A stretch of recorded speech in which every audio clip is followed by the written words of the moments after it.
And ఇంకొకటి చాలా మంది లైక్ స్మోకింగ్ చేస్తేనే long disease related issues Yes. వస్తాయంటారు. అలా కాకుండా చాలా మంది అసలు స్మోకింగ్ కూడా అలవాటు ఉంది. ఎస్పెషలీ అర్బన్ సిటీస్ లో ఉండే వాళ్ళకి ఎక్కువ మందికి ఈ మధ్య లైక్ లంగ్ అంటే ఊపిరితిత్తులకు సంబంధించిన అవును. డిసీజెస్ కి ఎక్కువ మంది గురవుతున్నారు.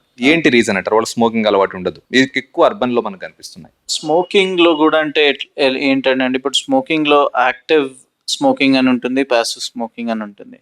ఇన్ఫాక్ట్ ఐ కెన్ సే వేరే దేశాలు కంపేర్ చేస్తే మన దగ్గర ఇంకా స్మోకింగ్ ఇన్సిడెంట్స్ తక్కువ అనే చెప్పొచ్చు when compare to the entire population. కానీ ప్యాసివ్ స్మోకింగ్ అనేది కూడా ఒకటి ఉంటుంది.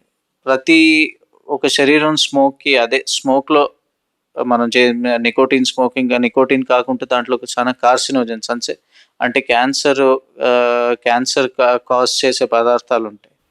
సో ప్రతి శరీరం రియాక్ట్ అయ్యే విధం వేరేగా ఉంటుంది. ఎవ్రీథింగ్ ఈజ్ హార్మ్ఫుల్, బట్ మన రియాక్షన్ అనేది వేరేలా ఉంటుంది.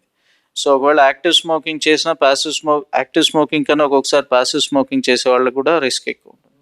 అది కాకుండా ఇప్పుడు అర్బన్ సిటీస్లో ఎస్పెషలీ చాలా మంది రీసెంట్గా నోటీస్ చేసింది ఢిల్లీ లాంటి సిటీలో, because the pollution is so high, the air quality index is so poor. So దానివల్ల లంగ్ డిసీజెస్ అనేది ఊపిరితిత్తులకి ఇబ్బంది, ఎస్పెషలీ పిల్లల్లో కూడా ఆస్మా, ఇంకా chronic pulmonary disease, chronic obstructive pulmonary disease అని చిన్నపిల్లల్లో కూడా చిన్నపిల్లలు కూడా చాలా త్వరగా స్టార్ట్ అవుతా ఉంది.